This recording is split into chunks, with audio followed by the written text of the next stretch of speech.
The Ram 1500's electronic air ride suspension is available on Laramie, Limited, and higher trims starting from 2019. This system uses air springs to automatically adjust the vehicle's ride height for optimal comfort and handling.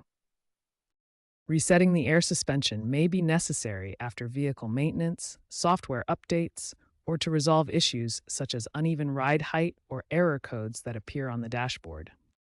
As of 2025, Stellantis has enhanced the air suspension system through over-the-air updates, such as version 25.1, which fix bugs and improve sensor calibration for better performance. A reset recalibrates the air suspension system back to its original factory settings, ensuring proper operation and sensor alignment. Before performing a reset, park the truck on level ground and make sure it is unloaded to ensure accurate calibration. For a basic reset, cycle the ignition from off to on, then drive the vehicle to allow the system to engage and calibrate the sensors. For more advanced resets, use OBD2 diagnostic tools, particularly after vehicle modifications such as installing lift kits, to ensure proper calibration. Remember to consult your owner's manual for detailed, vehicle-specific reset procedures to ensure proper operation.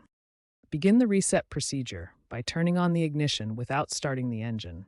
Next, cycle through the suspension modes using the console controls. Switch between normal, off-road, and entry-exit modes. Drive the vehicle at a speed above 25 miles per hour for several minutes. This allows the system to recalibrate automatically. Monitor the dashboard for any error messages during this process. If errors persist, use an OBD2 scanner to read and clear specific codes like C1A03. For modified vehicles with lift kits, professional recalibration is often necessary. Be aware that aftermarket modifications can void warranties. While some DIY resets can be done with apps like Torque Pro, dealer resets are recommended for warranty concerns and complex issues. Regular resets every 6 to 12 months can help maintain optimal performance.